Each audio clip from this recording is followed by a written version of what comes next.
हनुमान जी के 5 भाई हैं। हनुमान जी अकेले नहीं हैं, उनके 5 भाई हैं। गतिमान, मतिमान, श्रुतिमान, ज्येष्ठमान, हनुमान। ये मुझे 5 भाइयों में सबसे बड़े हैं हनुमान जी। ये नहीं पता था मुझे। भक्ति जो है, भक्ति का डायरेक्ट कनेक्शन होता है आपके चैतन्य से। हनुमान चालीसा सारे लोग पढ़ रहे हैं, मंत्र जाप बहुत लोग कर रहे हैं, लेकिन क्यों उनको प्रभु की उपस्थिति का अनुभव नहीं हो पाता है? उनको ऐसा लगता है जैसे मैं आदमी पूजा करने जाएगा तो वो 15 मिनट जब पूजा में बैठेगा तो वो उसको नियम बना लेगा अपना कि मुझे ये पढ़ना है, मुझे ये पढ़ना है, और पढ़ेगा तो वो हनुमान चालीसा, लेकिन ध्यान रहेगा उसका ऑफिस में, हाँ, ध्यान रहेगा बच्चों में, ध्यान रहेगा डेली के कामों में। तो देखिए मैं आपको बताता हूँ, तुलसीदास जी ने आश्वासन दिया है। हनुमान जी की भक्ति करने पर 5 और लोग हैं ब्रह्मांड में, मतलब वो हनुमान जी के साथ जुड़े हुए हैं। अगर आप हनुमान जी को साध रहे हो, हनुमान जी को प्रेम कर रहे हो, तो वो 5 आपके लिए खड़े हैं। नारद मुनि ने भगवान से प्रश्न किया कि भगवान ये कौन सी भक्ति हुई कि एक भक्त सुबह 3:30 बजे उठता है, इतनी दूर जाता है, झाड़ू लगाता है, कंकड़ बीनता है, अरे ये कौन सी भक्ति है? भगवान की आंखों नम हो गई, क्षीर सागर में मेरे प्रभु की आंखें नम हो गई। बोले भक्त तो बहुत हुए, लेकिन मेरी चिंता करने वाले तो कुछ बिडले ही हैं। 23 का है भगत सिंह। फांसी के एक दिन पहले जेलर आता है, ओ भगतिया ਤੁਹਾਡੀ फांसी ਦਾ ਟਾਈਮ ਹੋ ਗਿਆ ਸੀ, ਤੁਹਾਨੂੰ ਚਲੋ ਮੇਰੇ ਸਾਥ। उसके शब्द सुनिए आप। ओ जेलर साहब, ਇੱਥੇ ਇੱਕ क्रांतिकारी दूजे क्रांतिकारी ਦੇ ਨਾਲ ਗੱਲਾਂ ਕਰ ਰਿਹਾ ਸੀ, ਤੁਸੀਂ ਕਹਿ ਰਹੇ ਹੋ ਚੱਲਣਾ है। कहता दूजा कौन है? लेनिन की, रूसी क्रांतिकारी लेनिन की किताब पढ़ रहा है भगत सिंह, और बहुत खुश है कि मेरी ही तरह टक्कर का आदमी मुझे आज मिला है। कितना खौफ है उसको मौत का। सो आज हमारे साथ विक्रम भैया बैठे हैं। तो विक्रम भैया पहले आप अपने आप को इंट्रोड्यूस कर दीजिए, फिर स्टार्ट करते हैं। ओके, हाँ। शुभम, मेरा नाम विक्रम राघव है ओके। और मैं बुलंदशहर का रहने वाला हूँ। मैकेनिकल से मैंने इंजीनियरिंग किया है। After that I am doing MBA। जी। MBA करने के बाद मैं कह सकता हूँ कि मैंने 18 साल नौकरी की है। अच्छी कंपनियों में नौकरी की। मेरी लास्ट कंपनी यूनिपार्ट्स ग्रुप थी और मैं वहाँ पे एज ए मैनेजर QA काम कर रहा था and everything is to be going good. But वो होता है ना कि कभी कभी आपका बैकग्राउंड ऐसा होता है कि आप ये चाहते हैं कि मतलब आप कुछ अलग करना चाहते हैं। सो मैं कवि बनना चाहता था, बट वो मौका नहीं मिला जी। वो चीज़ें नहीं हो पाई, तो मैं चीज़ों को लिखता रहता था। और आज ईश्वर का संयोग है कि मैं आज आपके साथ हूँ जी। बहुत अच्छा लग रहा है आपसे बात करके। ओके। तो भैया आप कॉर्पोरेट से फिर ये शायरी में, पोइट्री में शिफ्ट हुए, एज अ आर्टिस्ट आप कन्वर्ट हुए। हाँ, तो वो ट्रांजिशन टफ था, क्योंकि एज अ कॉर्पोरेट में हमें क्या कहते हैं, काफ़ी up to date month to month salaries मिलती हैं, और आप या तो मेरा मतलब मेनली ये क्वेश्चन है, आपने कॉर्पोरेट तब छोड़ा जब आप पोइट्री में स्टैब्लिश हो गए थे, एक इनकम सोर्स आने लग गया था, या आपका मन चाहा कि पहले छोड़ देता हूँ, मैं फिगर आउट कर लूँगा? नहीं, एक्चुअली मैं तो नौकरी करते करते भी बहुत सारी चीज़ें लिखता रहता था, बट उस कैरियर को ना परस्यू करने के लिए, क्योंकि नौकरी जो है go to office come back home आपका एक इस तरीके से होता है कि वो ना आपको एक हेक्टिक शेड्यूल में बांध लेता है। जी हाँ। और कविताएं जो होती है ना वो समय मांगती हैं। हाँ। अगर आप एक चीज कोई लिख रहे हो तो कभी कभी ऐसा भी होता है कि आप एक विषय पे लिख रहे हो और आपको 2-3 दिन हो गए लगातार उसके बारे में सोचते सोचते, लेकिन वो राइम्स, वो सही लाइन नहीं बन पा रही है। तो होता क्या है कि अभी लास्ट 2 ईयर से, जब से मैंने अपना खुद का बिजनेस स्टार्ट किया, तब से मैं अपनी कविताओं को पूरी तरीके से टाइम दे पा रहा हूँ, लिख पा रहा हूँ। और एक्चुअली जब आप अपने पैशन को परस्यू करते हो ना, तो उसकी बात ही अलग होती है। जी जी। तो आज जो जिंदगी का जो सोचने का तरीका, जो वे है, वो बहुत डिफरेंट हो गया है। अच्छा। सो सर, ये इंटरेस्ट कहाँ से बिल्ड हुआ पोइट्री में आपका? ये स्टार्टिंग मुझे जाननी है। हाँ, सवाल बहुत अच्छा है, मैं जवाब दूंगा जी। एक्चुअली क्या है, मेरी भांजी, मेरी एक कैजुअलिटी हुई मेरे फैमिली में। मेरे जीजा जी जो कि यूपी पुलिस में सब इंस्पेक्टर थे, और उनकी एक एक्सीडेंट में ना डेथ हो गई। और एक्चुअली मैं अपनी बहन को बहुत प्यार करता हूँ। हम्म, तो मैं अपनी दोनों भांजियों, उनकी सिस्टर की 2 बेटियां हैं। जो मेरी छोटी वाली बेटी है उसका नाम है हर्षिता, और जो बड़ी है उसका नाम है मोहिनी। हम्म, और इन लोगों का जो घर में नाम है वो छुटकी और मिट्टू है। और मैं इन दोनों को ना बहुत प्यार करता था, अच्छा। आज भी करता हूँ। हम्म, तो बेसिकली उन बेटियों की वजह से मुझे प्रेरणा मिली कि मैं लिख सकता हूँ। ओ, क्योंकि वो जो मेरी छुटकी थी वो मुझसे नाराज हो जाती थी, हम्म, और उसको मनाने के लिए मैं लिखता था। तो छुटकी का जो स्कूल का नाम है वो है हर्षिता, हाँ, और उसके नाम से मैंने हर्ष निकाला और विक्रम से जोड़ा, और कविताएं मैं लिखता हूं हर्ष विक्रम के नाम से। ओ, और जो पहली कविता जो मैंने लिखी वो मैंने डेडिकेटेड की अपनी भांजी को, हम्म, और वो मैं सुनाता हूं आपको। हाँ, प्लीज प्लीज। हर्षिता में हर्ष विक्रम, शक्ति का संचार है, वीर मेरा है निरंतर गंगा का अवतार है, सजल मामा की श्रद्धा में वीर अक्सर बह चला, मैं कहाँ था प्रश्न उसका मुझको तोड़ता चला, क्या मैं कहता तुझसे बेटा वक्त की वो मार थी, जिंदगी मेरी नहीं थी तृष्णा के वो साथ थी, मान के मैं भूल अपनी हर्ष विक्रम बन चला, ओ वीर दिल में जगह देना नहीं तो विक्रम फिर शून्य में चला। हम्म, काफी अच्छी। वो जो मेरा उसके साथ अटैचमेंट है, जी, जो मेरा बेटियों के साथ अटैचमेंट है, उन दोनों के साथ जो मेरा अटैचमेंट है, जी, बेसिकली वही रीजन है कि मेरा जो कनेक्ट है उनके साथ, हम्म, वो मेरी भावनाएं जो उनके साथ हैं वो कविता के रूप में निकली। हम्म। और उसके बाद मैं स्टेप बाय स्टेप लिखता चला गया। तो सर मेरा एक इम्पॉर्टेंट क्वेश्चन ये था कि मतलब एज सच मैंने शायरी, ये पोइट्रीज हो गई, ये पोएम्स हो गई, मैंने ये पोएम्स तो नहीं लिखी, बट मैं भी लिखता हूँ। ओके, बट मैं लिखता हूँ मूवीज टाइप में, okay, as a screen play, एक स्टोरी, प्रॉपर स्टोरी के स्ट्रक्चर में। ओके।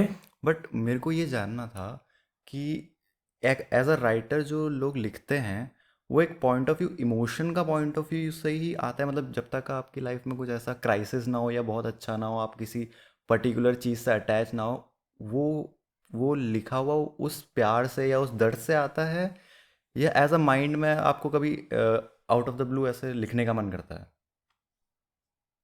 बहुत अच्छा क्वेश्चन है। ये क्वेश्चन डायरेक्टली इनडायरेक्टली बोलता है कि कवि कौन होता है। हाँ। ओके। हम्म, तो जो बहुत ज्यादा खोखला होता है वो कवि होता है। एक बहुत सिंपल डेफिनेशन बोलता हूं आपको। खोखला एज इन? खोखला इन द सेंस कि उसके अंदर कुछ नहीं होता, वो अपने चैतन्य से जुड़ा हुआ होता है।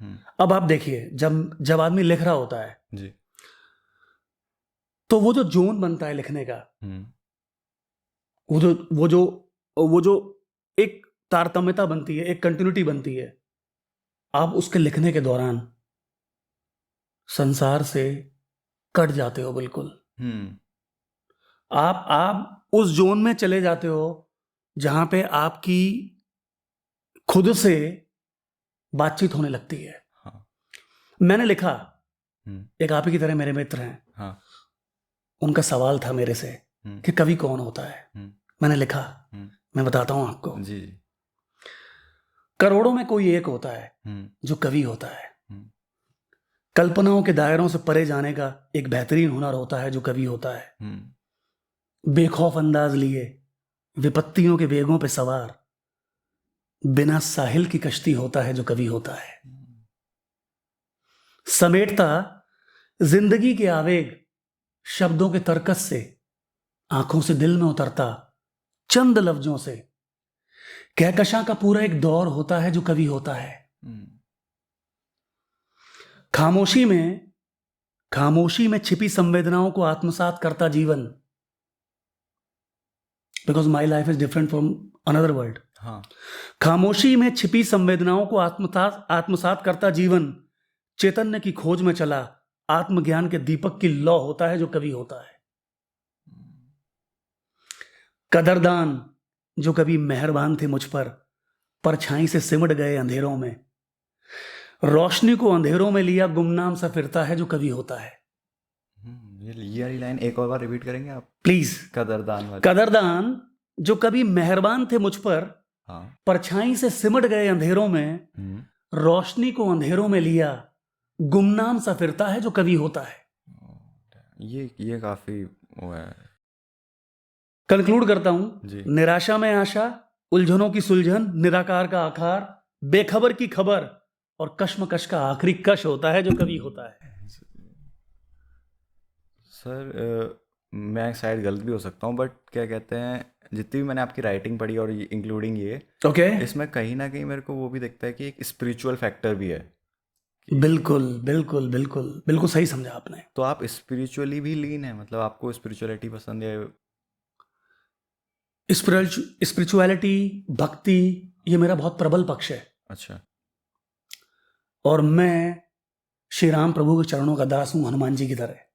ओके। रामायण में भगवान के बहुत सारे अद्वितीय और अनुपम भक्त हैं, हम्म।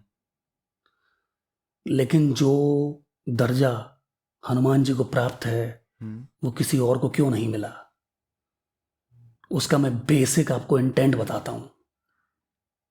देखिए, हनुमान जी की भक्ति का जो पहला नियम है, जी। जो उनके दिल से निकलता है, जी। वो है सरलता। हम्म। वो कुछ भी करते हैं ना, तो उसको डेडिकेटेड करते हैं अपने प्रभु को, हम्म। कि मैंने नहीं किया, हम्म। ये मेरे राम ने किया। हाँ। और इसका प्रमाण आपको मिलता है सुंदरकांड में, जब मां सीता की हनुमान जी से मुलाकात होती है। उस प्रसंग को थोड़ा सा बताना चाहूंगा मैं। हाँ, ऑफ कोर्स। होता यह है कि हनुमान जी वृक्ष पे हैं जी। और वहां से वो मुद्रिका नीचे गिराते हैं। हाँ। तो तुलसीदास जी लिखते हैं, तब देखी मुद्रिका मनोहर, राम नाम अंकित अति सुंदर। हम्म। और वो मुद्रिका देख के मां को ना थोड़ा असमंजस होता है हम्म। कि ये तो मेरे श्री राम प्रभु की अंगूठी है, हम्म। ये यहां पे कैसे आ गई। हम्म। और इतने में हनुमान जी उनके सामने आते हैं। लेकिन जब हनुमान जी सामने आते हैं, हम्म। तो हनुमान जी एक बेसिक काम करते हैं। वो मां को देखते नहीं है, हम्म। वो मां के चरणों में देखते हैं। हाँ, पल के। अब अब चूंकि कोई आपके सामने आया हम्म। जो राम कथा कर रहा है और वो आपके पैरों में देख रहा है, तो मां हनुमान जी से बहुत प्यार से एक सवाल पूछती हैं हम्म। कि पुत्र तुम कौन हो। हम्म। तो जवाब क्या देते हैं मेरे प्रभु? कहते हैं, रामदूत में मां तो जानकी, सत्य शपथ करुणा निधान की। मां, मेरा कोई परिचय नहीं है, मैं सिर्फ राम का दूत हूं हम्म। और मैं अयोध्यानाथ श्री राम प्रभु के चरणों का सेवक हूं। अपना नाम नहीं बताते। तुलसीदास जी विनय पत्रिका में लिखते हैं, हम्म। तुलसीदास जी विनय पत्रिका में लिखते हैं, यही बात लिखते हैं कि जाके गति है हनुमान की, ताकि पैज पूज आई है रेखा कुलिस पसान की। अघटित घटन सुघट विघटन, ऐसी विरदावली नहीं आन की। सुमृत संकट सोच विमोचन, मूरत मोद निधान की। तापर अनुकूल गिरजा, हर लसन राम और जानकी। अर्थात हनुमान जी के तन में, मन में, चैतन्य में अगर कोई बसा है तो वो श्री राम है। अगर उनकी जगह हम आप हम्म। या कोई सांसारिक प्राणी हम्म। मां के सामने जाता, हम्म। तो क्या कहता? You know mom what I mean. आपका बेटा जब 3.5 साल का था ना, तो सूर्य को लाल सेब समझ के खा लिया था, क्योंकि मां अंजनी को खाना देने में थोड़ी देर हो गई। देर हो गई। 100 योजन के समुद्र को एक सांस में लांग के आया हूं। और आपके पति प्रभु श्री राम के जो इष्ट हैं, हम्म। स्वयं देवादिदेव भोलेनाथ, उनका 12वां अवतार रुद्र हूं मैं, और मेरा नाम है हनुमान। तो क्या कुछ इसमें झूठ होता? नहीं। नहीं। लेकिन सरलता देखिए, मां के चरणों को देखा, कुछ नहीं देखा। हम्म। और उत्तर में जब मां ने पूछा कि तुम कौन हो, तो अपना नाम नहीं बताया। बताया क्या? रामदूत में मात जानकी और सत्य शपथ करुणा निधान की। मैं अपने प्रभु की शपथ खा के कहता हूं मां, कि मैं सिर्फ और सिर्फ उनका दूत हूं। अब सोचिए मां ने क्या कहा। मां ने कहा, पुत्र, जैसे मेरा लक्ष्मण मेरे पैरों में ही देखता है। ऐसे ही जब तुम मेरे सामने आए तो तुमने भी मेरे पैरों की तरफ ही देखा। तो मुझे इस बात का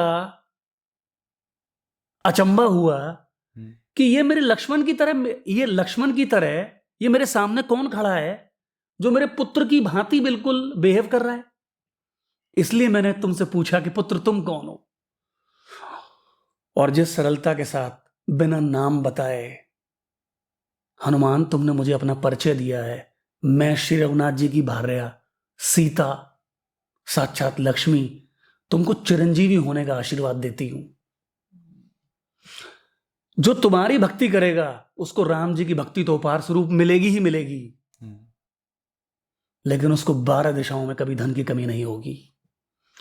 तो अगर अपना वास्तविक परिचय देते और अपनी ईगो के साथ मां से मिलते तो क्या मां से चिरंजीवी होने का आशीर्वाद प्राप्त कर सकते थे? नहीं। तो भक्ति का पहला नियम है सरलता। अगर आप दिल से, मन से उस सोर्स के साथ कनेक्ट हैं। देखिए, जब भी मैं किसी का अभिवादन करता हूं, मैं आपसे मिलता हूं या मैं अपने निकटवर्ती लोगों से मिलता हूं, तो मैं उनको गुड मॉर्निंग, गुड आफ्टरनून नहीं करता हूं। मैं उनको जय श्री राम बोलता हूं। हनुमान जी 24/7 आठों याम आठों पहर अगर कोई भजन करते हैं तो क्या करते हैं? श्री राम राम राम जय राजा राम, राम राम जय सीता राम, राम राम जय राजा राम, राम राम जय सीता राम। उनका स्वाभाविक नेचर है। एक बार एक साधु महाराज ने हनुमान जी से पूछा, हनुमान जी आप एक बात बताओ, आपको अपने माता पिता की याद नहीं आती? हनुमान जी के 5 भाई हैं। हनुमान जी अकेले नहीं हैं, उनके 5 भाई हैं, गतिमान, मतिमान, श्रुतिमान, ज्येष्ठमान, हनुमान। ये मुझे 5 भाइयों में सबसे बड़े हैं हनुमान जी। ये नहीं पता था मुझे। तो कहते हैं कि आपको अपने भाइयों की याद नहीं आती? हाँ। तो क्या बोले? क्या सारी चीजों की जिम्मेदारी मेरी है? मेरी एक ही जिम्मेदारी है, क्या? मैं प्रभु श्री राम को याद करता हूं। मेरा मन, दिल उस नाम में रमा रहता है। और जो मेरे अपने हैं, जिनकी मुझे चिंता करनी चाहिए, अगर उनकी चिंता भी मैं करूंगा तो प्रभु श्री राम क्या करेंगे? मैं वो भक्त हूं जो अपने प्रभु को काम देके रखता हूं। अगर उनका काम भी मैं करूंगा तो वो क्या करेंगे? मेरा तो सिर्फ इतना काम है कि मैं 24 घंटे उनको याद करूंगा, और मेरे से जुड़ी हुई चीजों का रख रखाव अगर कोई करेगा तो वो मेरे प्रभु श्री राम करेंगे, मैं नहीं करूंगा। साधु महाराज ने हाथ जोड़ लिया कि विचित्र हो हनुमान जी आप। स्पिरिचुअलिटी जो है, भक्ति जो है, भक्ति का डायरेक्ट कनेक्शन होता है आपके चैतन्य से। कितने ही लोग हैं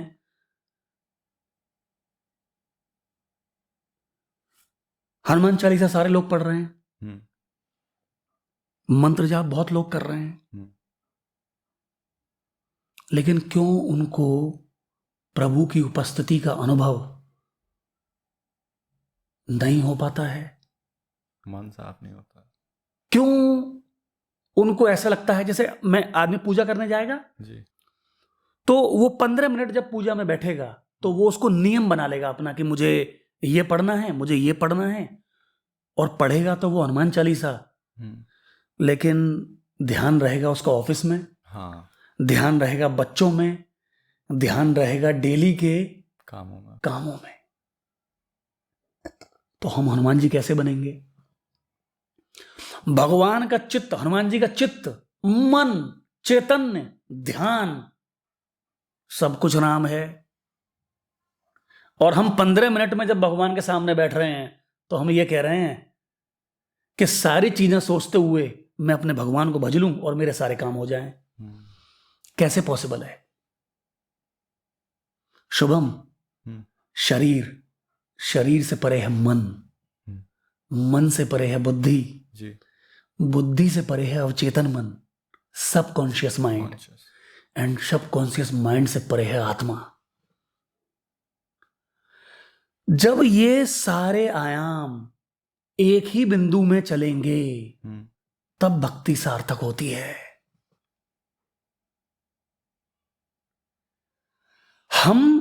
हमारा मैकेनिकल कंटेंट और हमारा इमोशन जी, हमारे शब्दों के साथ वो वाइब्रेशन नहीं बना पाता जो हनुमान जी का वाइब्रेशन एक बार में राम जी के साथ बनता है। और जब वो कनेक्ट ही नहीं बनेगा तो भक्ति होगी कैसे? वो तो आप खाना पूर्ति कर रहे हो ना। हाँ, वो तो आप वो 15 मिनट का छलावा कर रहे हो अपने साथ और अपने ईश्वर के साथ। क्यों? क्योंकि उनको तो पता है कि आप क्या कर रहे हो। जी, हनुमान जी से किसी ने पूछा, प्रभु विपत्ति क्या है? आपके लिए विपत्ति क्या है? 2 मिनट चुप हो गए, फिर बोले, जब तब सुमिरन भजन न होई। मेरे लिए तो एक ही विपत्ति है, मेरे मुंह से मेरे राम का नाम 1 मिनट ना निकले तो मैं समझता हूं विपत्ति आ गई। क्योंकि मेरे लिए जी, राम को खोजना, राम के साथ रहना, राम के विषय का चिंतन करना मेरे लिए अनिवार्य है। ना मैं उनसे दूर जा सकता हूं ना वो मुझसे दूर जा सकते हैं। तो वो जो कनेक्शन है, वो कनेक्शन आत्मा का चैतन्य से, चैतन्य का बुद्धि से, बुद्धि का मन से, और मन का शरीर से, वो सारे आयाम एक साथ कनेक्ट होते हैं।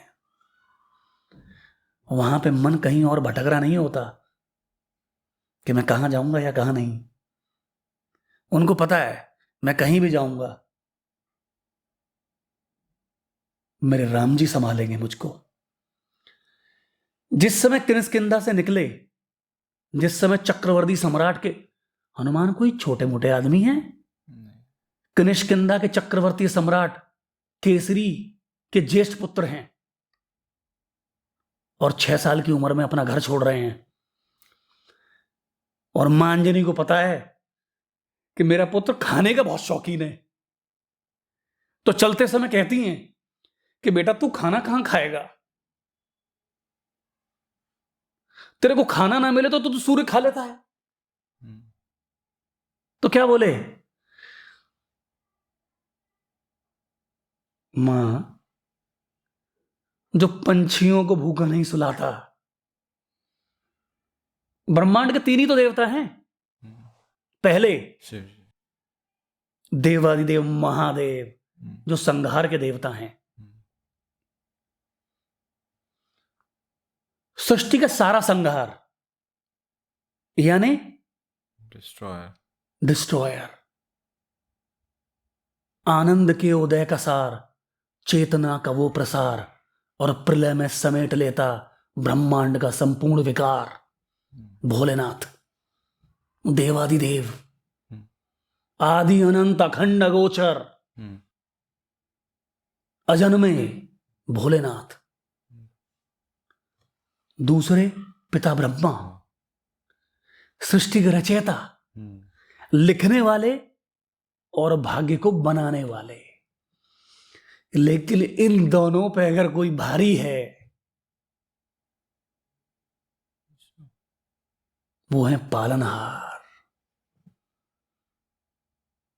आपके जन्म लेने से पहले अगर कोई आदमी आपके खाने का इंतजाम करता है कि आज इतने बज के इतने मिनट पर यह पैदा होगा, उसके बाद 5 मिनट के बाद मां का स्तनपान करके इसको दूध मिलेगा, और उसका इंतजाम अगर कोई करता है तो वो पिता करते हैं। तो क्या बोले कि मां, मेरी मां तो अंजनी है और मेरे पिता केसरी हैं, हजारों पंछी ऐसे हैं जो किसी को मां भी नहीं बोल सकते, उनके भी खाने का इंतजाम अगर कोई करता है तो वो मेरे प्रभु श्री राम करते हैं। और क्या ऐसा हो सकता है कि उनका अनन्य प्रेमी कभी किसी भी समय एक बार अगर मन में सोच ले कि राम जी मैं तो अनार ही खाऊंगा, तो ऐसा हो सकता है कि मुझे अनार ना मिले? अगर मैं 8 बार खाऊंगा ना मां, हाँ। तो 8 बार अगर मेरे खाने का कोई इंतजाम करेगा तो वो मेरे प्रभु श्री राम करेंगे। और आप बिल्कुल चिंता मत करो, मुझे मेरे राम की शरण में जाने दो, मेरा तो जीवन उन्हीं के लिए हुआ है। अभी आप अकॉर्डिंग टू यू, अगर आप अभी जिस लेवल पे हैं, स्पिरिचुअलिटी का कितना रोल है आपकी लाइफ में अभी?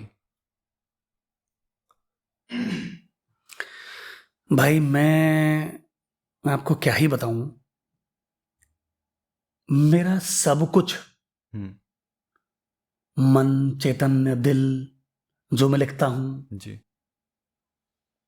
उस सब के पीछे अगर कुछ है तो वो मेरी स्पिरिचुअलिटी तो है, मेरी भक्ति ही तो है। भक्ति ही तो है जो मुझे सरलता के साथ प्रभु श्री राम की तरफ लेके चलती है। हम्म। हनुमान जी की भक्ति करने पर, हम्म। खाली एक हनुमान जी को अगर आप साध रहे हो, आप किसी के साथ कुछ नहीं कह रहे हो, बाकी सारे लोगों से अगर आपका बैर भी है, मैंने मान लिया बैर भी है, हम्म। लेकिन खाली हनुमान जी आपके साथ हैं, तो देखिए मैं आपको बताता हूं, तुलसीदास जी ने आश्वासन दिया है। हम्म। हनुमान जी की भक्ति करने पर 5 और लोग हैं ब्रह्मांड में जिनकी भक्ति अनायास होती है। मतलब वो हनुमान जी के साथ जुड़े हुए हैं। हम्म। अगर आप हनुमान जी को साध रहे हो, हनुमान जी को प्रेम कर रहे हो, तो वो 5 आपके लिए खड़े हैं। पहले, हर, भोलेनाथ, हम्म। पार्वती मां, आदिशक्ति जगदम्बा, हम्म। तापर अनुकूल गिरिजा, गिरिजा, गिरिजा, पार्वती, तापर अनुकूल गिरिजा, हर मतलब भोलेनाथ, लसन मतलब लखन जी महाराज, शेष जी के अवतार लक्ष्मण, तापर अनुकूल गिरिजा, हर, लसन, राम और जानकी। लक्ष्मी, हम्म। गौरा, लक्ष्मण, भोलेनाथ और स्वयं राम, एक हनुमान जी 5 को बैलेंस कर देते हैं। ऐसा मैं नहीं कहता, विनय पत्रिका में तुलसीदास जी कहते हैं। मतलब A is equal to B, B is equal to C, तो ultimately C is equal to A। एक हनुमान जी आपको इन 5 का आशीर्वाद यूं दिलाते हैं, यूं। ये आपकी जो स्पिरिचुअलिटी की शुरुआत कहाँ से हुई? मतलब कब से आप मतलब इतना डीप डाइव करने लग गए इसके अंदर? वो क्या था? देखिए, ये आपकी बात बिल्कुल ठीक थी। आपने मुझे बोला था अभी कि कहीं ना कहीं कुछ ऐसा होता है हम्म। जो ना आपको, आपके लिए तकलीफ देह होता है। हम्म। आप कहीं ना कहीं किसी क्राइसिस के दौर से गुजरते हैं, आप कहीं ना कहीं दुख झेलते हैं। हम्म। देखिए, मैं आपको 3 कंडीशंस बताता हूं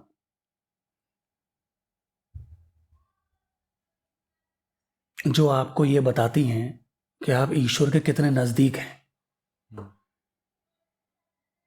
ये मेरे गुरुदेव, जहां मैंने गुरु दीक्षा ली, मैंने शांति कुंज हरिद्वार से गुरु दीक्षा ली है, और मैं इस बात को बहुत गर्व के साथ कह सकता हूं कि मैं अपने गुरुदेव श्री राम आचार्य शर्मा का एक छोटा सा अदना सा शिष्य हूं। ओह। मां भगवती देवी शर्मा और गुरु श्री राम आचार्य शर्मा, ये दोनों ये गुरुदेव और गुरु माँ हैं, और इनकी समाधि जो है उस पर लिखा है सजल श्रद्धा और प्रखर प्रज्ञा। हम्म,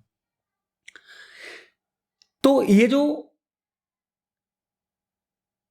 जो गुरुदेव का आशीर्वाद है, हम्म, क्योंकि चूंकि मैं कभी बहुत कष्ट में था, हम्म, बहुत परेशान था, और किसी भगवत कृपा से मेरे पूर्व जन्म के कर्मों से मुझे वहां जाने का मौका मिला। मैं शांति कुंज गया और वहां मुझसे किसी ने पूछा कि तुम कौन हो, तो मेरे मुंह से निकला कि मैं लेखक हूं, मैं कवि हूं, मैं लिखता हूं। और कुड यू बिलीव दैट, तब तक मैंने कुछ 2-3 ही कविताएं लिखी थी, लेकिन मेरे गुरुदेव की ऐसी कृपा हुई कि आज अगर कोई शब्द भी मेरे दिमाग में ठहर जाए तो उस पर कविता मैं 1 घंटे के अंदर लिख सकता हूं। वो पूरा तारतम्य अगर बनता है हम्म। तो वो बनता है केवल सिर्फ इसलिए कि मेरे गुरुदेव की कृपा है। तो मतलब आपने एक गुरु आश्रम में रहे हैं हाँ, आप? गुरु आश्रम में मैं रहा हूं, ओह, काफी समय रहा हूं। अच्छा। कुछ ऐसी जिंदगी के विरोधाभास, कुछ ऐसी जिंदगी के कष्ट रहे। हम्म, देखिए, कष्ट जब जिंदगी में आते हैं हम्म, तो वो बेसिकली आपको निखारने के लिए आते हैं, जी। आपका व्यक्तित्व बनाने के लिए आते हैं। हम्म, एक छोटी सी कहानी बताता हूं मैं आपको। चंद्रगुप्त मौर्य हम्म, रास्ते से जा रहे हैं, हम्म, नंगे पैर हैं, हम्म, और एक बहुत बड़ा पत्थर है। उनका ध्यान कहीं और गया 2 मिनट के लिए। उनका पैर पत्थर पर टकराया। हम्म, चूंकि पैर का नाखून थोड़ा बड़ा है हम्म, तो वो नाखून टूट गया, हम्म, और जैसे ही वो नाखून टूटा तो खून निकलने लगा। हम्म, अब जनरली अगर आपके साथ ऐसा हो तो हाँ, आप क्या करेंगे? सबसे पहले अपने पैर को देखेंगे, हाँ, आप उसकी टेक केयर करेंगे, उस हाँ, पर कपड़ा बांधेंगे। हाँ, लेकिन चंद्रगुप्त मौर्य ने ऐसा नहीं किया। चंद्रगुप्त मौर्य ने उस पत्थर को उठाया हम्म, और उसको जमीन में मारना शुरू किया, हम्म, और उसको तब तक तोड़ा हम्म, जब तक कि वो इतना बड़ा पत्थर इतने इतने टुकड़ों में नहीं बट गया। हम्म, और इस दौरान खून बहता रहा। हम्म, और इस पूरे इंसिडेंस को ना गुरु चाणक्य बहुत ध्यान से देख रहे थे। उनके एक शिष्य ने उनसे पूछा कि गुरुदेव, आप ये क्या कर रहे हो? आप उसको क्यों देख रहे हो? वो तो कोई पागल सन की है। हम्म, तो चाणक्य ने पता है क्या बोला? कहता है, नहीं, जर्नली अगर मेरे को भी ये इंसिडेंस होगा या मुझे चोट लगेगी तो मैं पहले अपने शरीर को देखूंगा, ना कि शत्रु को तोड़ूंगा। इस लड़के के अंदर वो बात है कि अगर कोई इससे टकराया तो ये पहले उसको टुकड़ों में बांटेगा। ये इस बात की परवाह नहीं करेगा कि इसकी कंडीशन क्या है। और मुझे अखंड भारत बनाने के लिए ऐसा ही कोई जुनूनी इंसान चाहिए। और इतिहास इस बात का गवाह है कि वो 6 साल का चंद्रू या चंद्र एक टाइम आया, अखंड भारत का प्रणेता चंद्रगुप्त मौर्य बना। हम्म, तो शिष्य को निखारने की और शिष्य को बनाने की हम्म। प्रतिभा अगर किसी के पास है तो वो गुरु के पास है। आपका गुरुकुल में जब आप रहे, आप कितना टाइम रहे करीबन? मैं वहां पे 1-1.5 महीने रहा। कैसा रहा, मतलब वो टाइम फेस कैसा था? मतलब देखिए, कभी मेरे को प्रकृति, एक एक बार मेरे को हाँ, कि मैंने जो सुना है वो आप विपाशना में थे क्या आप? नहीं, विपासना तो बहुत बड़ा लेवल हो गया। ओ, क्योंकि मैंने ऐसा, मैं कभी गया नहीं हुआ है वो नहीं, मैंने हम्म। सुना है कि जो विपाशना कोर्स होता है उसमें भी ऐसे होता है कि आपको एक ऐसा आइसोलेट लोकेशन पे जाना होता है, वहाँ पर आप रहते हैं, हाँ, सब खाने हाँ, पीने का वो होता है, बट आप विपासना जो है, बाहर से आपने, कनेक्ट नहीं हाँ, होते हैं। आपने विपासना का जिक्र किया। विपासना जो है कुंभ में होती है। हम्म, कुंभ में वो काल आता है कि जब आप कुंभ में, आप कुंभ के तट पर रहकर और साधना करते हैं, विपासना करते हैं, वो आप you just cut off from the हाँ। मेटलिस्टिक वर्ल्ड। हम्म। आप एक जगह स्टे करेंगे, हम्म। कुछ भी आप लहसुन प्याज या कुछ भी विषैला नहीं खाएंगे, जी। सात्विक आप भोजन करेंगे, हाँ। पूरे दिन आप माला करेंगे। देखिए, ध्यान के, भक्ति के कुछ चरण हैं। हम्म। उपासना, आराधना, साधना, ये चरण हैं। और धीरे धीरे धीरे धीरे धीरे धीरे जब आपको इस बात का एहसास हो जाता है हम्म। कि आपका मन और आपका अवचेतन मन दोनों ही भक्ति की तरफ चलने लगे, दोनों ही ईष्ट की तरफ चलने लगे, तो आपको ना कुछ अच्छे अनुभव होने लगते हैं। फिर आपको प्रकृति गाइड करती है, हम्म। फिर आपको नेचर से संकेत मिलने लगते हैं। आप घबराते नहीं हैं, आपके अंदर एक अलग ऊर्जा होती है। हम्म। और ये तब होती है जब आप भक्ति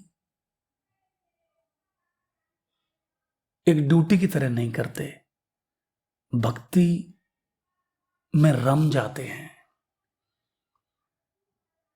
इंटरेस्टिंग। आपकी लाइफ में काफ़ी बड़ा रोल रहा है मतलब। हाँ, गुरुदेव का, अगर मैं इस बात को ऐसे कहूं कि मुझे मुझे मेरे मामा, हम्म। आ, मैं हमेशा ऋणी रहूंगा उनका। हम्म। श्री अजय वीर सिंह सिसोदिया, हम्म। उन्होंने मुझे पढ़ाया। मैं अपने फादर के पास नहीं रहा, मेरा बचपन उन्हीं के साथ गुजरा, और उन्होंने ना मुझे अपने बेटे की तरह पाला। मैं उनको देखता था पाठ पूजा करते हुए, ध्यान भजन करते हुए, हम्म। और उनको वो एक्चुअली उनका बिलीव बहुत स्ट्रांग था ईश्वर को लेकर। हम्म। और मेरे लिए मेरा सब कुछ ना मेरे मामा थे, आज भी हैं। उस दौरान मैं उनको अपना रोल मॉडल समझता था। तो उन भक्ति अगर मुझे किसी से मिली तो वो मेरे मामा से मिली। और धीरे धीरे करके धीरे धीरे करके धीरे धीरे करके स्टेप बाय स्टेप उसका रिफाइनमेंट होता गया, उसमें चीजें ऐड होती गई। अगर मुझे किसी ने बोला कि आप ये किताब पढ़ो, इससे थोड़ा सा आपको बेहतर मैनिफेस्टेशन मिलेगा, तो मैंने उसको एक्सेप्ट किया, मैंने उसमें तर्क नहीं लगाया। और जब मैं उसको मानता गया, चीजें उसी हिसाब से होती गई। एज अ पॉइंट, मैं अभी कंपैरेटिवली बहुत छोटा हूँ, ओके। तो मैं जो सवाल अब पूछूंगा, हम्म। माना है गलत हो सकता है, हम्म। और बट मेरे को ये जनरली पूछना था। जैसे कुछ लोग होते हैं, जैसे मैं हूँ, अगर मैं कुछ ऐसे चाहता हूँ, भगवान से मांगता हूँ और नहीं मिलता, और नहीं मिलता, तो मैं डिसहार्टेंड होके भगवान में मानना ही छोड़ देता हूँ और ये चीज़ें करना छोड़ देता हूँ, बिलीफ नहीं करता। या कुछ लोग होते हैं जो एथीस्ट होते हैं, वो बिलीफ ही नहीं करते ओके। भगवान वगैरह में, ओके। तो उनके साथ भी तो ठीक होता है ना? उनको भी तो मतलब वो देखिए। एक फोर्स में मान रहे हैं। जैसे हम्म। एक बंदा है, एक पर्सन है, हम्म। वो भगवान में या स्पिरिचुअलिटी में मानता नहीं है। वो हम्म। एक ये मानता है कि हाँ ये दुनिया बनी है, कुछ तो है, बट वो उसको एज अ वो नहीं ले रहा है कि भगवान है। तो वो गलत है, क्योंकि वो ऐसा डिस्करेज तो कुछ ऐसा गलत तो नहीं कर रहा है वो। मैं आपको एक बात कहूं, जी।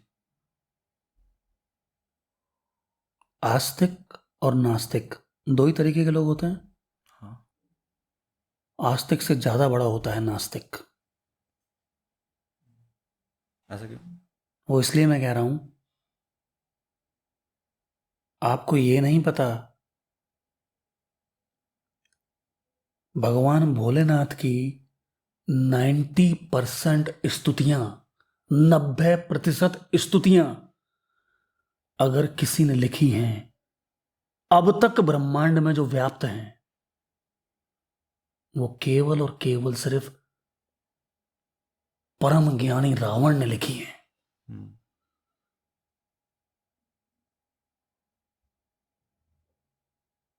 क्यों? वो भक्त था उनका। क्योंकि वो उनका ऐसा भक्त है। हम्म, रामेश्वरम में हम्म, प्रभु श्री राम ने शिवलिंग की स्थापना करके भगवान भोलेनाथ की पूजा की। हम्म, वो पूजा इसलिए की क्योंकि वो उनके भक्त को मारने के लिए, प्रभु से अनुमति लेने के लिए वो भक्ति की उन्होंने। अब आप देखिए, आपने एथिस्ट का जिक्र किया, हम्म, आपने उन लोगों का बिलीव किया, उन लोगों का जिक्र किया जो उन्होंने भगवान से कुछ मांगा, वो पूरा नहीं हुआ और उनका बिलीव टूट गया। हम्म, मैं आपको एक छोटी सी बात कहता हूं। शबरी के बारे में जानते हैं आप? हाँ,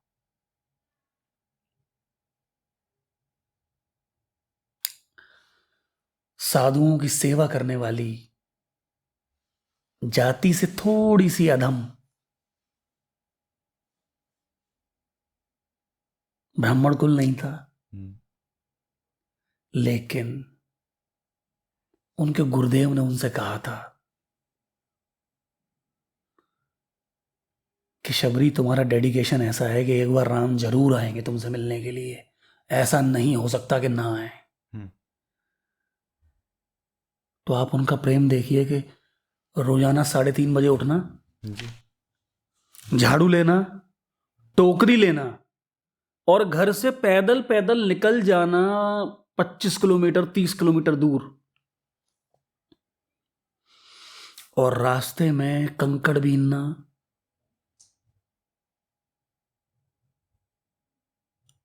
झाड़ू लगाना, और वो नियमित करते हुए आना। कितने साल? 20 साल। क्यों? क्योंकि जब भी वो, उनका मन छोटा होता, हम्म, जब भी वो परेशान होती, तो अपने गुरुदेव की बात को याद करती कि मेरे गुरुदेव ने कहा है राम जरूर आएंगे। हम क्या करते हैं? अपनी कुव्वत से ज्यादा विश मांगते हैं। हम्म, मुझे ये दो, मुझे वो दो, मेटलिस्टिक चीजें मांगते हैं, और वो नहीं मिलती तो हमारा बिलीव जो है कमजोर हो जाता है और हम पीछे हट जाते हैं। क्या सांसारिक साधन ही आपके लिए सब कुछ है? अच्छा, एक बात और, आज से 10 साल बाद क्या होने वाला है, क्या ये आपके माँ बाप जानते हैं? नहीं, नहीं, लेकिन परमपिता परमेश्वर जानता है, और उसको पता है कि मेरा बेटा है विक्रम, मेरा बेटा है शुभम। आज जो रास्ता ये मांग रहा है, उनको तो पता है ना कि 15 दिन के बाद उस रास्ते पर चलने के बाद एक गड्ढा आएगा, उसमें गिर जाएगा और सब कुछ खत्म हो जाएगा। तो जब अपने मन का नहीं होता तो उसके मन का होता है, और जो उसके मन का होता है वो बेस्ट होता है। एक चीज मुझे बताइए आप, हम्म, कैसे मिले मैं और आप? वो काफी इंटरेस्टिंग स्टोरी। प्रकृति प्रकृति प्रदत्त हम्म, ईश्वर को पता है कि प्यासे को पानी की जरूरत है हम्म, और पानी को प्यासे की जरूरत है। हम्म, तो उसने क्या किया? उसने दोनों को मिलाया। अब मैं उसमें तर्क लगाऊं, अरे मैं तो आपको जानता नहीं हूं, आपका मेरा कोई रिलेशन नहीं है, हम्म, मैं आपके बुलावे पे क्यों करने आऊं podcast? Hmm, what is the need of that? But प्रकृति काम करती है कारण और समाधान पे, स्टिमुलेशन एंड रेस्पॉन्स। हर चीज के पीछे कोई ना कोई बैकग्राउंड है। अब शबरी के दिमाग में क्या है कि मेरे गुरुदेव का कहा हुआ, मेरे गुरुदेव ब्रह्म ज्ञानी हैं, उनका कहा हुआ कभी गलत नहीं हो सकता। राम आएंगे, हम्म, हमको जरा सी तकलीफ होती है, हम पीछे हट जाते हैं, और एक भक्त ऐसा है, उनको पता है कि मेरे राम के खड़ाऊ तो भरत ने ले लिए हैं, मेरे राम नंगे पैर हैं, रास्ते में आएंगे, कंकड़ चुभेंगे। कंकड़ चुभेंगे तो कहीं ऐसा ना हो कि रास्ते से मार्ग बदल के कहीं चले जाएं, शबरी के पास ही ना आए। रास्ते में ज्यादा कंकड़ होंगे, उनका मन बदल गया, वो मेरे पास नहीं आए, तो क्या होगा? ऐसा कौन करता है जो भगवान के नंगे पैर होने की चिंता करता है? क्या आप सिर्फ भगवान से मांगने के लिए हैं? आपने कितनी बार भगवान की ऐसी चिंता की होगी कि तुमने खाना खा लिया, तुमने पानी पी लिया, तुम कैसे हो, तुम ठीक तो हो? उनको इस बात की चिंता है कि नंगे पैर आएंगे, रास्ते में कोई कंकड़ चुभ गया तो क्या होगा? What is the belief behind this? It's not a belief, it's a manifestation. जो मेरे गुरु ने कहा है वो पूर्ण सत्य है और वो एक दिन होगा। और अब मुझे वो अपना एफर्ट करना है कि मेरे राम का इरादा ना बदले मेरे पास आने तक। ये एक टाइप का बिलीफ ही तो हुआ ना, विश्वास की होगा अब आप होगा देखिए, होगा। मैं आपको इसके एक और चीज छोटी सी बताता हूं। नारद मुनि ने भगवान से प्रश्न किया हम्म। कि भगवान ये कौन सी भक्ति हुई कि एक भक्त सुबह 3:30 बजे उठता है, इतनी दूर जाता है, झाड़ू लगाता है, कंकड़ बीनता है। अरे ये कौन सी भक्ति है? भगवान की आंखों नम हो गई, क्षीर सागर में मेरे प्रभु की आंखें नम हो गई। बोले भक्त तो बहुत हुए, लेकिन मेरी चिंता करने वाले तो कुछ बिड़ले ही हैं, and Shabari is one of them. हमारा बिलीव कमजोर क्यों होता है? बेसिकली हमारा इंटेंट कमजोर होता है। हम यहां से मजबूत नहीं हैं, हम यहां से मजबूत नहीं हैं, तो बिलीव कैसे बनेगा? बिलीव कोई पेड़ पे लगा हुआ अमरूद है, आप चढ़े, तोड़ा, खा लिया, ओह नाउ फुल बिलीव।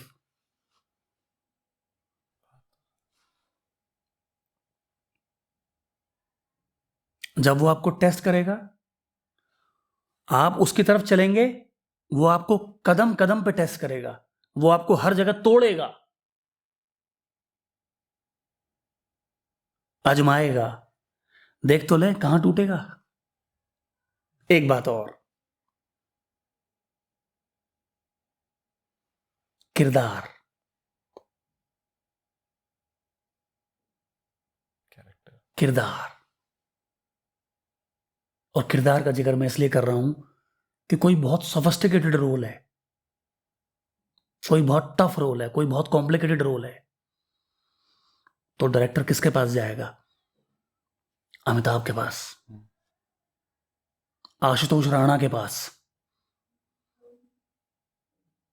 क्योंकि they have the skills to act from eyes, from expression, from words, from anything else. तो वो जो कॉम्प्लिकेटेड किरदार है उसको निभाने का दम रखने वाला भी तो कॉम्प्लिकेटेड होना चाहिए। खोखला आदमी, क्या आपके और मेरे पास सुभाष घई या बाजीराव मस्तानी का डायरेक्टर कौन है? याद नहीं आ रहा मुझे। ये जो बड़े डायरेक्टर्स हैं, हाँ। इसमें से कोई आके कहेगा कि मैं अपनी पिक्चर बना रहा हूं, आप प्लीज ये रोल निभाइए? नहीं, क्योंकि हमारी वो कुव्वत नहीं है।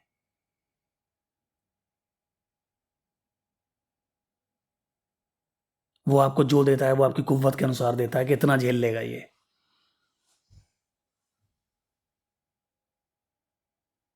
और उससे निखर के, उससे टक्कर लेके, उससे ओवरकम करके आप बाहर आ गए, आप देखिए क्या मिलेगा फिर आपको।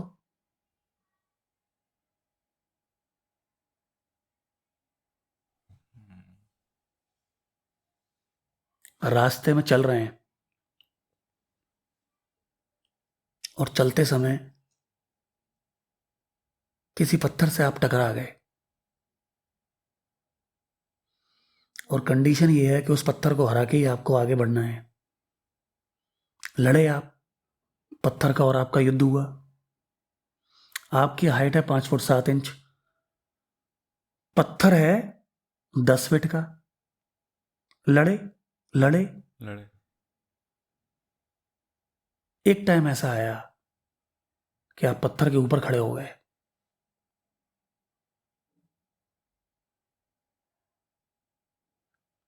My dear, what is the fact? The fact is, आज आपकी विजिबिलिटी 15 फुट 8 इंच है।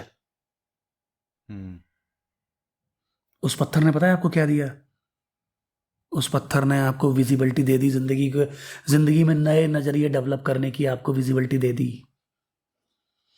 इसलिए मुश्किलों को आने दो।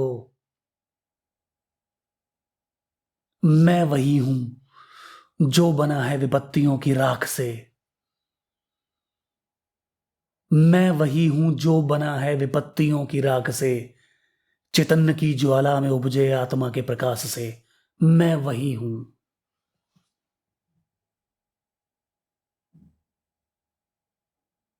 हम्म। When the problems strikes on your normal path, सबके साथ होता है, but every problems contain the seeds of the opportunity.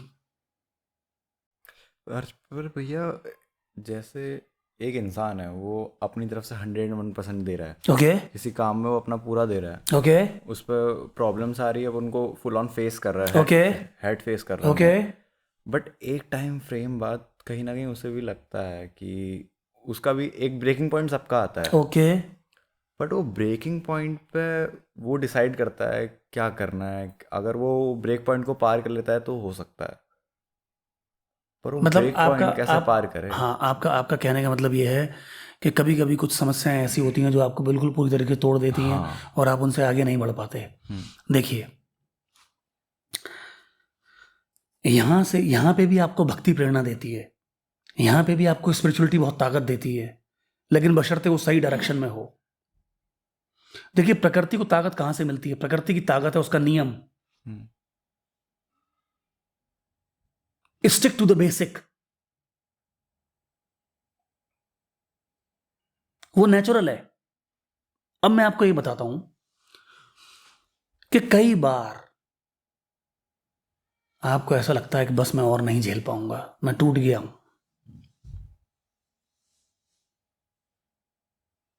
बहुत छोटी सी बात कहता हूं।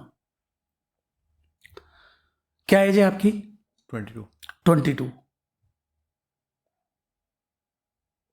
23 का है भगत सिंह जब उसको फांसी होती है, यानी कि 1 साल और। फांसी के एक दिन पहले, मतलब जिस दिन उसको फांसी दी जाने वाली है उसके एक दिन पहले ही, मतलब ब्रिटिश गवर्नमेंट डर जाती है और वो जेलर को बोलती है कि उनको एक दिन पहले फांसी लगा दो आप।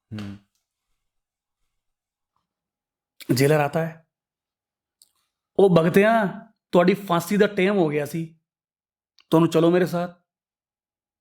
अब देखिए, जिस आदमी को मरना है, फांसी पर लटकना है, उसके शब्द सुनिए आप। ओ जेलर साहब, ਇੱਥੇ ਇੱਕ ਕ੍ਰਾਂਤੀਕਾਰੀ ਦੂਜੇ ਕ੍ਰਾਂਤੀਕਾਰੀ ਦੇ ਨਾਲ ਗੱਲਾਂ ਕਰ ਰਿਹਾ ਸੀ, ਤੁਸੀਂ ਕਹਿ ਰਹੇ ਹੋ ਚੱਲਣਾ ਹੈ। कहता दूजा कौन है? कहता ए पहला तय दूजा, और दूजा कौन है? लेनिन की, रूसी क्रांतिकारी लेनिन की किताब पढ़ रहा है भगत सिंह और बहुत खुश है कि मेरी ही तरह टक्कर का आदमी मुझे आज मिला है। कितना खौफ है उसको मौत का? बिल्कुल नहीं। कहता है ਇੱਥੇ ਇੱਕ ਕ੍ਰਾਂਤੀਕਾਰੀ ਦੂਜੇ ਕ੍ਰਾਂਤੀਕਾਰੀ ਦੇ ਨਾਲ ਗੱਲਾਂ ਕਰ ਰਿਹਾ ਸੀ, ਉਹਨਾਂ ਨੂੰ ਇੱਕ ਦੂਸਰੇ के साथ बैठन दो ਤੇ गप्पा शप्पा मार ਲੈਣ दो तो ਉਹਦਾ ਦੇ ਨਾਲ हम चलेंगे और आप मेरे को फांसी लगा देना।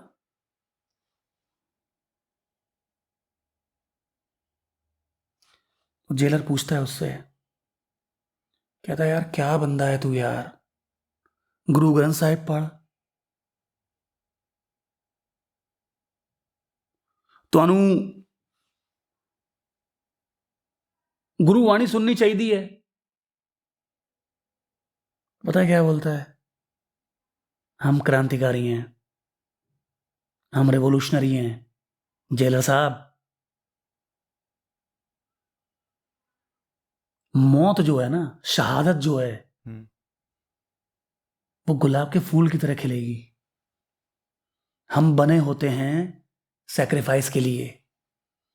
और आपको क्या लगता है, भगत सिंह को फांसी पे लटका दोगे तो भगत सिंह मर जाएगा?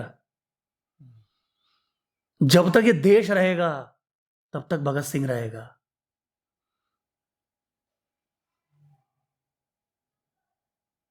क्या आपकी समस्या इससे छोटी है या इससे बड़ी है? छोटी है। आपका इंटेंट क्लियर नहीं है, आपका वाय क्लियर नहीं है, आपको वो समस्या बड़ी लगने लगती है। उसको पता है मुझे तो मरना है, उसको वो, उसके दिमाग में वो मरना नहीं है, उसके दिमाग में वो शहादत है, उसके दिमाग में वो बलिदान है, उसके दिमाग में अपने प्राणों को न्यौछावर करना है अपने देश के लिए। इसलिए वो उससे डर रहा नहीं है, इसलिए वो खुश है। और उसको कोई फर्क नहीं पड़ता कि तुम मुझे एक दिन पहले फांसी पे लटकाओ या एक दिन बाद लटकाओ। चंद्रशेखर आजाद की दोनों जेब में किसी ने हाथ डाला, एक में भागवत गीता और दूसरे में रिवॉल्वर। पंडित जी, क्या मेल है? भागवत गीता, ना कोई मरता है ना कोई मारता है, भागवत गीता और रिवॉल्वर। और पुत्र, रिवॉल्वर नहीं है ये, आलू बुखारा है। अपनी रिवॉल्वर को कभी रिवॉल्वर कहते ही नहीं थे वो, आलू बुखारा। आलू बुखारा मतलब?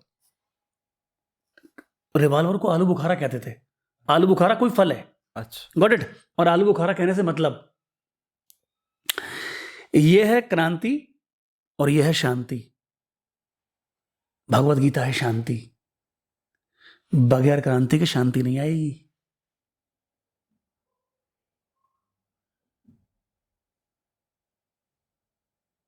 जिसने भी अपने कद से बड़ा काम किया है,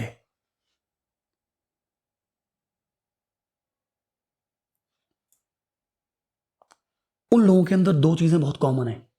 क्या? पहला, उनका इंटेंट, हम्म, कि वो जो कर रहे हैं उससे कहीं ना कहीं उनका ईश्वर खुश होगा, उनसे वो कहीं ना कहीं देश धर्म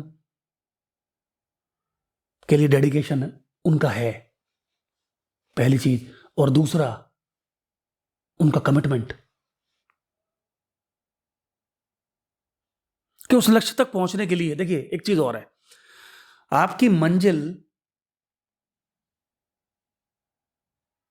अगर इतनी आसान हो,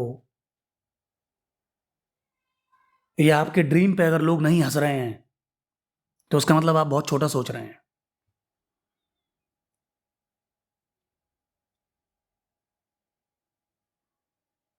और वो जो स्ट्रगल है, जो आपको तोड़ रही है, वो बेसिकली आपको निखार रही है कुछ बड़ा करने के लिए, क्योंकि आप छोटी मोटी समस्याओं के लिए नहीं बने हैं। वो जो 10 फुट का पत्थर जिससे आप बार बार टकरा रहे हो और टकरा के चूर चूर हो रहे हो, वो पता है क्या है? क्या? वो आपको बनाने आया है, वो आपका करेक्टर बिल्ड कर रहा है, वो किरदार बना रहा है आपका। और एक बार अगर आप उसके ऊपर खड़े हो गए, तो जिंदगी में कभी 10 फुट 12 फुट 14 फुट या 15 फुट के भी पत्थर आएंगे, तो आप उनको यूं नहीं देखोगे, आप उनको यूं देखोगे। वो 10 फुट का पत्थर पता है क्यों आया? अब आपको लगता है यार भगवान ने मेरा रास्ता रोक दिया, नहीं। वो 10 फुट का पत्थर आपके पास इसलिए आया, वो आपको दिया गया इसलिए। इसके अंदर ये काबिलियत है, ये उसके ऊपर खड़ा होगा, और उसके बाद 14 15 15.5 तक के पत्थर इसको यूं लगेंगे, यूं, जिससे ये आराम से पार कर लेगा। वो 10 फुट का पत्थर आपका करेक्टर बिल्ड कर रहा है। आप टूट गए, आपका बिलीव टूट गया, आप पीछे हट गए, आपने ईश्वर को कोसना शुरू कर दिया।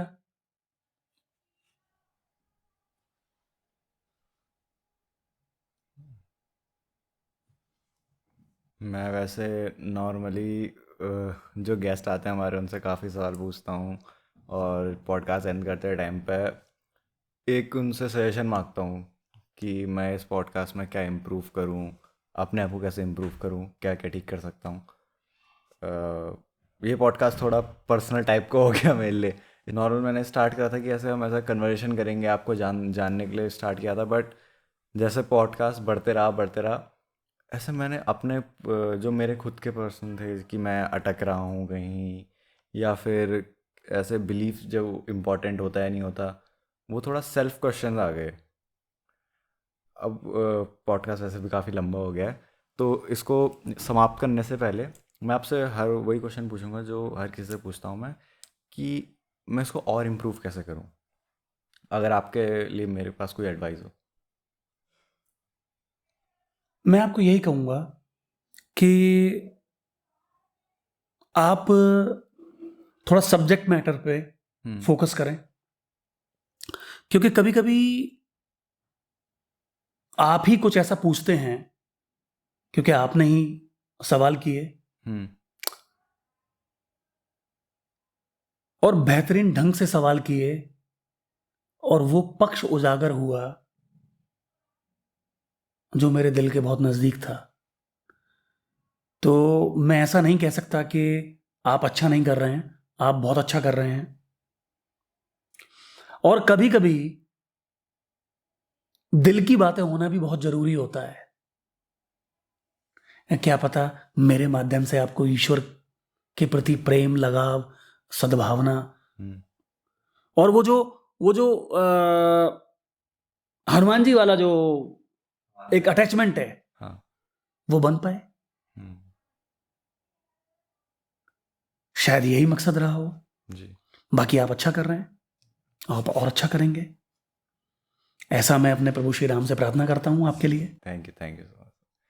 सो भैया, it was very nice meeting you. Okay. और काफ़ी अच्छा लगा आपके साथ ये पॉडकास्ट करके, और मतलब मुझे पर्सनली कुछ काफ़ी ज़्यादा सीखने को मिला है, क्योंकि अभी मैं रिसेंटली स्टार्ट कर रहा हूँ ये सब चीज़ें।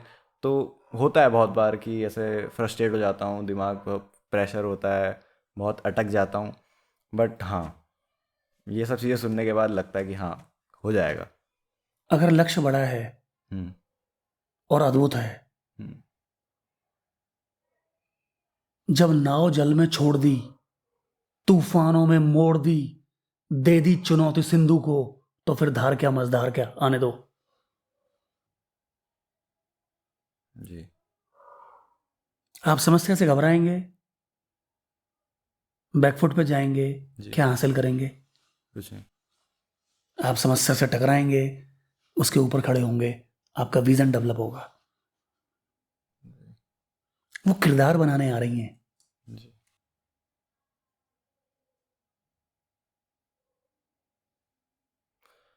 हाँ भैया, थैंक यू सो मच। इस पॉडकास्ट को हम यहीं पर ही एंड करते हैं, ओके। और थैंक यू आपका यहाँ आने के लिए। बहुत बहुत धन्यवाद। Thank you.